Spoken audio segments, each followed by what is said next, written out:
the Haramain from the control of the Khalifa in Istanbul, but you have to put it in the control of those who will not themselves claim the Khilafah and will not allow anyone else to claim the Khilafah. And so long as these people keep control of the Haramain and the Hajj, the Khilafah can never be restored. Simple, isn't it?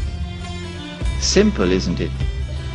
And so that is why they had to make the trip to Riyadh to meet. What's his name? Abdul Aziz Ibn Saud. Correct name? Of course it's a correct name. Why are you afraid to mention it? But Abdul Aziz Ibn Saud did not control the Hijaz. So he couldn't command the check for £7 million. He had to be content with something less than that. So what the British offered to him was, if you would sign the same kind of agreement with us and violate the specific command in the Quran and betray Allah and His Messenger and betray the Ummah, if you will do that, we pay you £5,000 a month. Would you accept that? Abdul Aziz says yes. Yes. And in 1916, Abdul Aziz Ibn Saud signed an agreement with Britain. Yes. Which made of him a military ally of Britain, subservient to Britain. But when the Ikhwan, who were his military force, questioned him, how can you sign this agreement with Britain? And how can you accept this money from Britain, £5,000 a month? Abdul Aziz Ibn Saud says, this is jizya.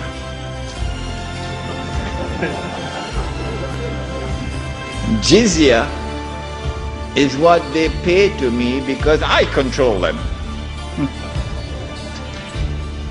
It was dust in their eyes and they swallowed it. And so Abdul Aziz Ibn Saud got away with it. Massive betrayal, and a very dangerous plan is now in place. As soon as the Khilafah is destroyed, that Abdul Aziz Ibn Saud will be given what is known as the green light, something that Saddam Hussein knows about, the green light.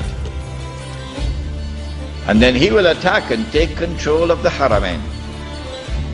And when once he does that, he won't make the mistake of ever claiming the Khilafah for himself. And he will never allow anyone else to claim the Khilafah, because no one else can take the control of the Hijaz and the Haramain from them, because they are supported by Britain. And so goodbye to the Khilafah. It's gone. It can never be restored. Never, never, never be restored.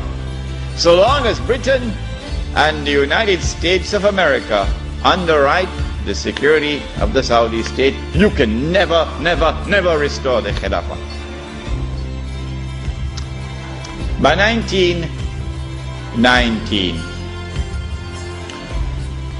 the Ottoman Empire was in shambles, falling apart. And a British army under General Allenby, with many Arabs and Punjabi Muslims fighting faithfully under his control, attacked the Turkish garrison which was defending Jerusalem, defeated it, and liberated the Holy Land. This was a joyous day for the Jews, because now the countdown is really moving forward, and the golden age is coming back. In the same 1919, when the Ottoman Empire is collapsing and it is losing all its non-Turkish possessions, all the Arab parts of the Ottoman Empire are falling away, the Greek army now invades the Turkish mainland, Anatolia. And the Turkish people now have a tremendous fright in their hearts because the Greeks hate them with a PhD in hatred. So Britain now has to create a Turkish general who would appear to the Turkish people as a savior who has come down from the heavens with his hands resting on the wings of angels to save the Turkish people. And so at a place called Gallipoli, a man named Mustafa Kemal inflicts a defeat on the ruling state in the world, Britain, and immediately climbs the ladder to become the hero of all heroes in Turkish history. Very convenient, isn't it? Mustafa Kemal now takes over. He is in fact de facto ruler over the Ottoman Empire, and the Khalifa is just a piece of furniture. In 1920, I think, or 21, there was a big treaty, negotiations in Versailles, and from this emerged now the Turkish Republic, which replaces the Ottoman Islamic State. But Mustafa Kemal said, the Turkish people love their Khalifa. So if Europe could have a pope, why can't we have a pope too? This was simplistic thinking on the part of Mustafa Kemal. If the Europeans could have a pope, well, so too can we.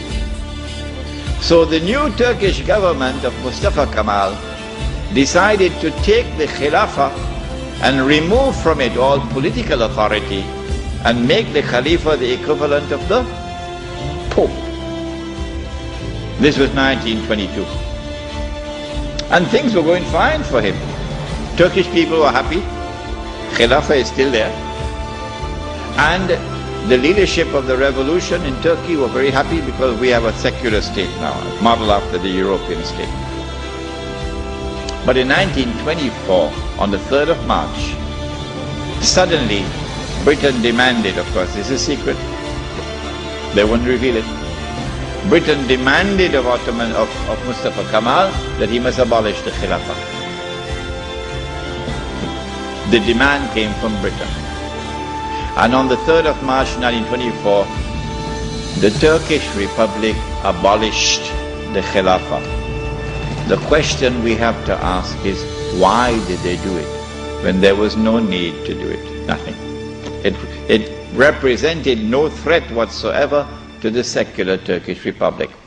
The answer for the abolition of the Khilafah on the 3rd of March 1924 is located in a place called India. But even the Indian scholars of Islam are not aware of it. Even they are not aware of it. When the attack on the Khilafah was taking place in the 1916, 17, 18 period, then Indian ulama, at that time the Indian Muslim community was one of the most influential Muslim communities in the world. And the Indian Muslim community was led by leaders who knew Islam and lived Islam. Men like Maulana Muhammad Ali Jawhar, Maulana Shaukat Ali, Maulana Sayyid Sulaiman Nadwi, Mufti Kifayatullah, men who knew Islam and lived Islam. And they wanted to get rid of British imperial rule in India, so that when they got rid of the British, they could restore Islamic rule over Muslims. That's all they wanted. Get rid of the British and restore Islamic rule over Muslims. And they realized that they can mobilize the Muslim masses of India over this issue of the Khilafah, because everybody loved the Khilafah. And so they established a movement which they call the Khilafat movement, Harakatul Khilafah, the Khilafat movement. When they established the Khilafat movement and it began to mobilize the Muslim masses, the body which was sleeping is now waking up for revolutionary struggle to preserve the Khilafah in Istanbul. The leader of the Hindus realized, but wait a minute,